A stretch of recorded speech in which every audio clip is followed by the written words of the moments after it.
Ladies and gentlemen, welcome to another edition of Colts Coffee and Conversation. My name is Carl. And I'm Holly. I'd like to welcome you to another exciting, fresh edition of Colts Coffee and Conversation.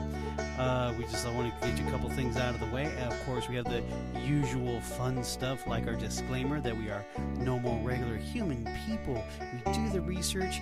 We have our opinions about it. It's for entertainment purposes only. If you enjoy it, you know what we're transitioning into. That's right.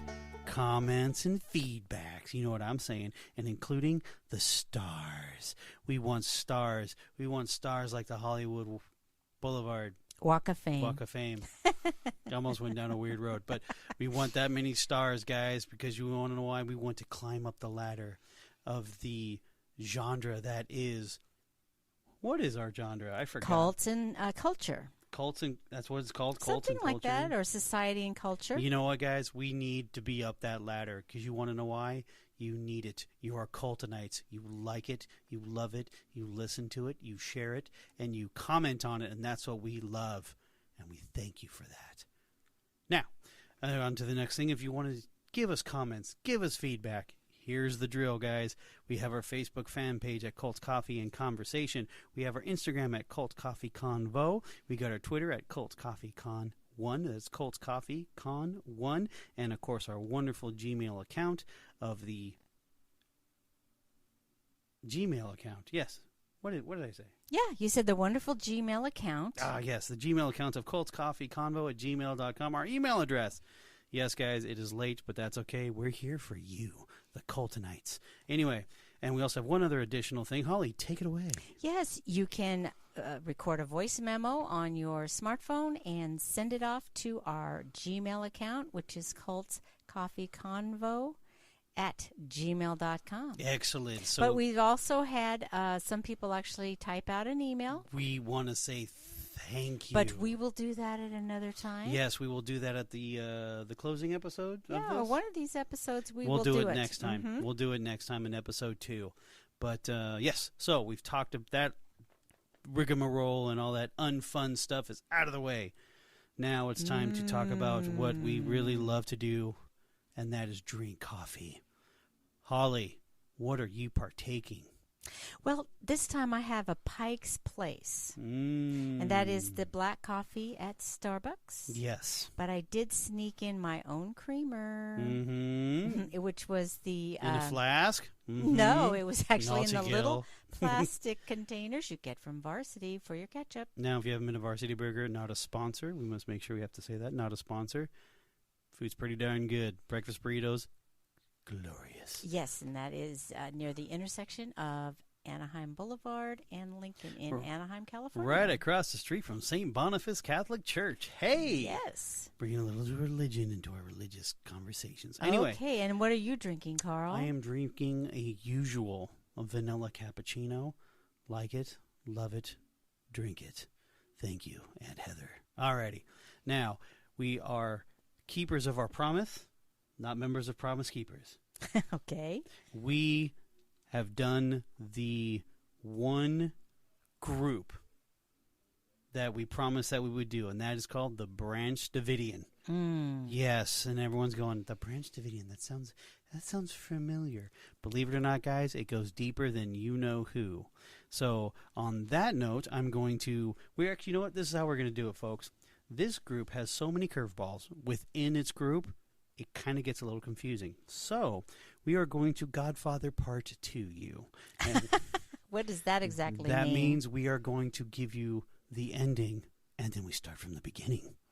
Ooh, I like that. Alrighty. So, Holly, take it away.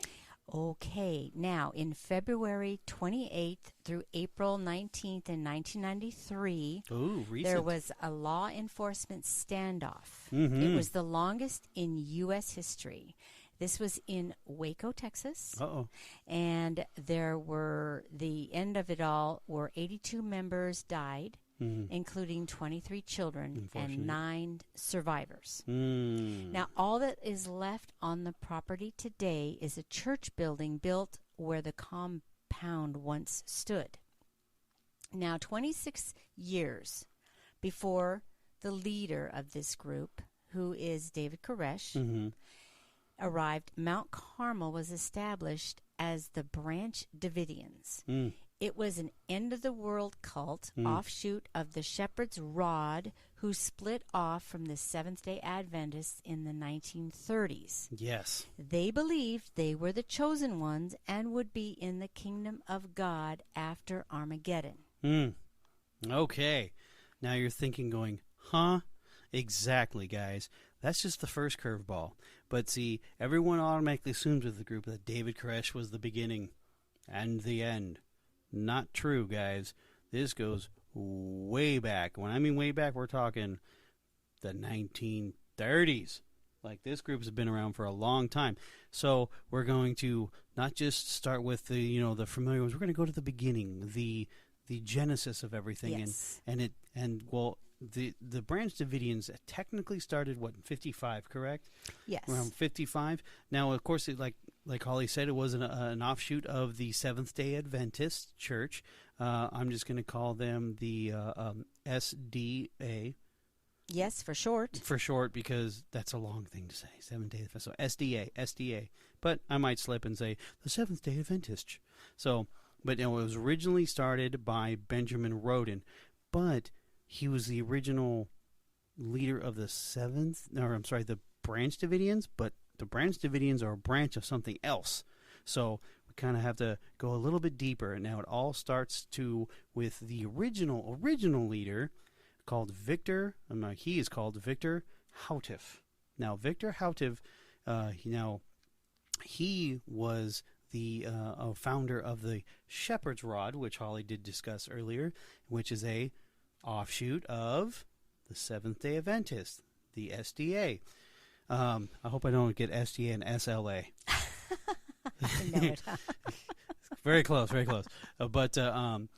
He was a child. As a child, I'm sorry. He was baptized as a member of the Bulgarian Orthodox Church. Wow. Yes. Okay, right? Never heard of that one. Well, they have like the Russian Orthodox Church. I was kind of thinking that. Yeah, I think I'm not going to get too in deep with it, but it could connect. Don't know, but it's Orthodox. We'll just roll with that. Now, in 1907, he immigrated to the U.S. Now, the reason why, according to some people that knew him, and this is what his quote was, a mob had taken up arms against his family and forced them onto the boat. Interesting. That can open up a whole bag of other things. So, but we're not going down there. So now in 1919, he did join the SDA, the Seventh-day Adventist Church. Now in 1920s, in the Roaring 20s, he went west. He went out west to California to be closer to an SDA community. Well, the majority of their major communities were in, was it Loma Linda, correct? Yes, Loma Linda, California, which is out in Riverside County. Now, you might have heard of their hospital. Oh, yes. Yes. Oh, you know what? I just put that together. Yes. Good call. He worked for Maytag as an appliance salesman.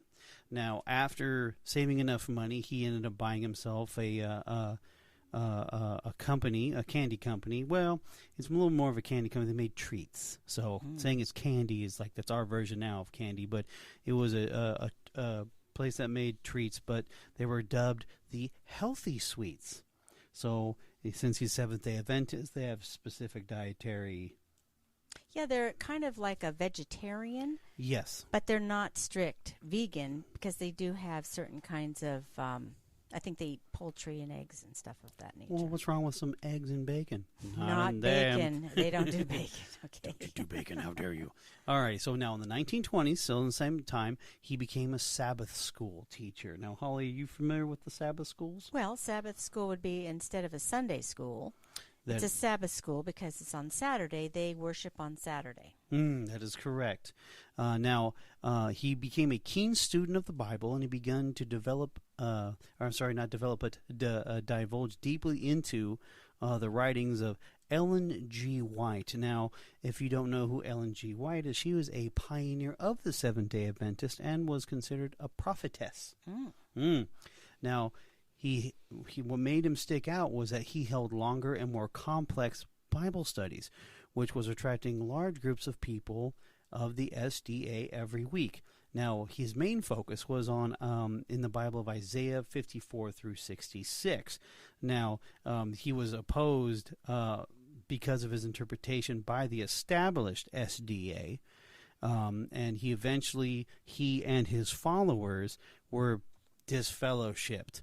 So that opens a door there for my brain, but we'll go further into it. Now, the group that he had was at least about 50 people.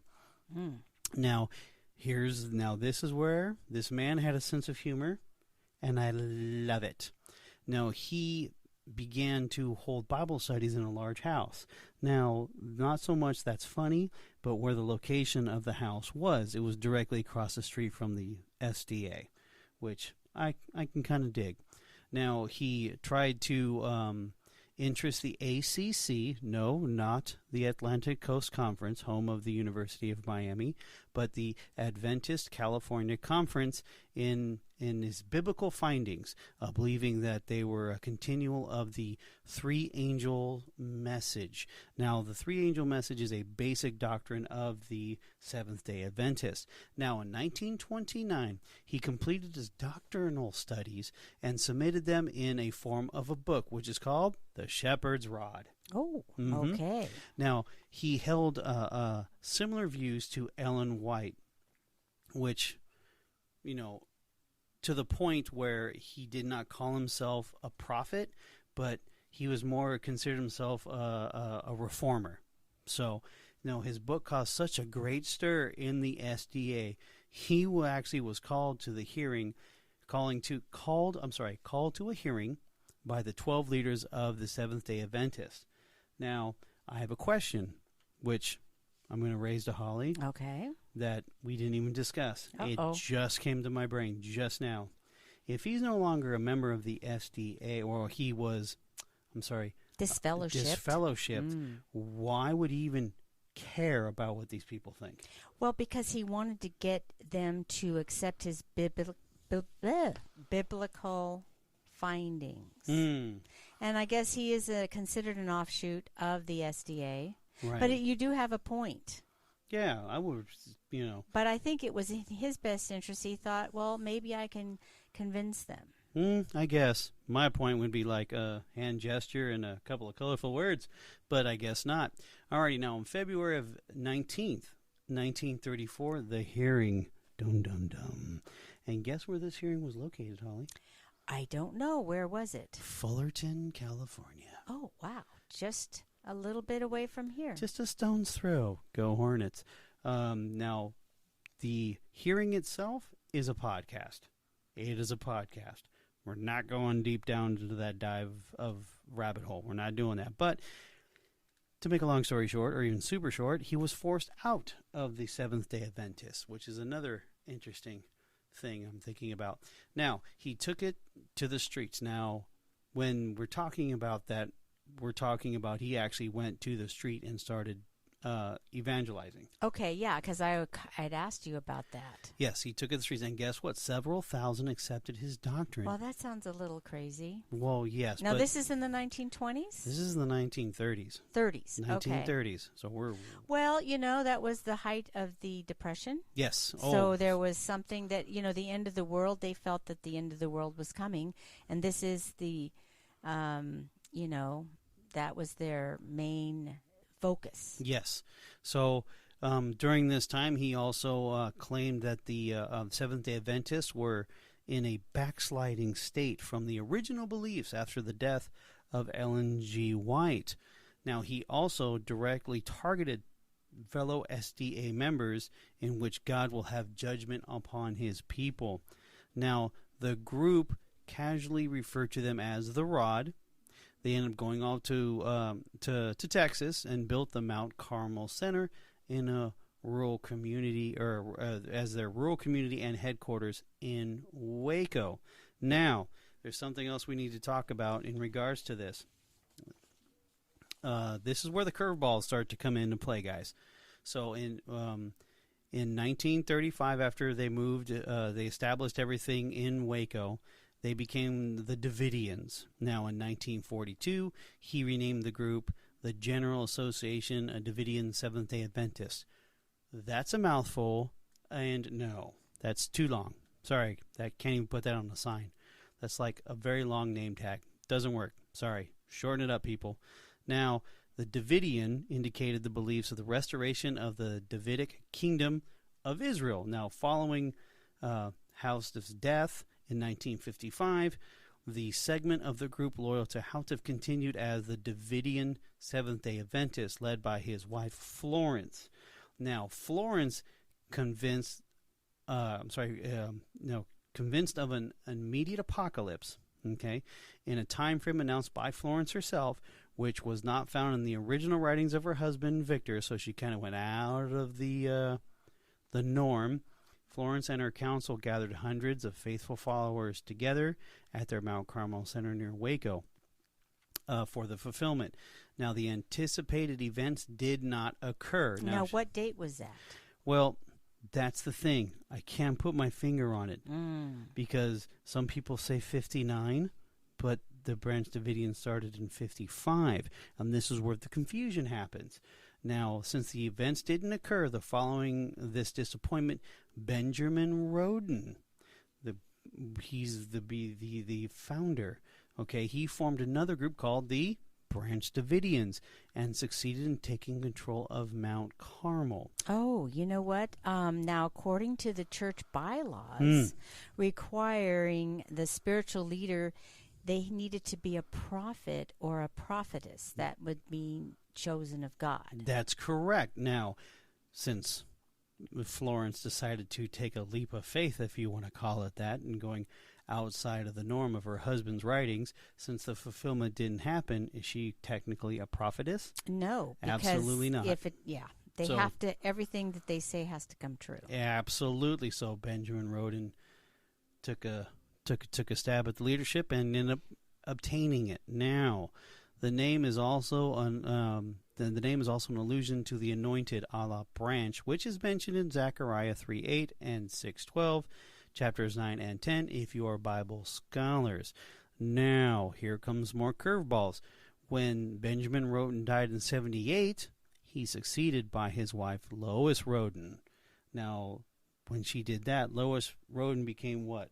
Well, she became the prophetess. She became the prophetess, exactly. So the members of the Branch Davidians, now, you have a riff here. You have the alliances are torn between Ben's wife, Lois, and his son, George. Okay, so George was supposed to be the heir apparent, not Lois? That's from what I can tell. Maybe. Okay. That's a big fat maybe. Now, but perhaps he was going to be, after his mother passed, maybe then he would take over. Maybe that's probably something of that nature. Maybe that's probably what his thought process is. Mm-hmm. But guess what? He's not in charge. Lois is. Lois becomes in charge. Now, she was considered a fancy lady, wasn't she? Yes, she liked fancy things of the world, and she also liked the power that she had. Okay, now, with Lois Roden being in charge, now, paint your picture, guys. Lois Roden is the door, and this is where Vernon Howell holds the key, and this, folks, is where we are actually going to leave it. This is very important. Like I said, guys, we're not going to get into too much of what's going to happen because the next 2 episodes are going to be huge, and it's going to be a lot. But like I said, we kind of gave you the Godfather Part 2 of what's going to happen in the end, but we wanted to make sure we have plenty of background. We want to tell the proper story. We kind of make those connections as best as we possibly could to make sure that we can sit there and go, wait, hold on. So the Branch Davidian is a branch of the Shepherd's Rod, which is the branch of the Seventh-day Adventists. Gotcha. So yeah, pretty much. We established that fact. So it's been established, and if you're thinking, who is Vernon Howell? That is to be continued, guys. So on that note, good night, Holly. Good night, Carl.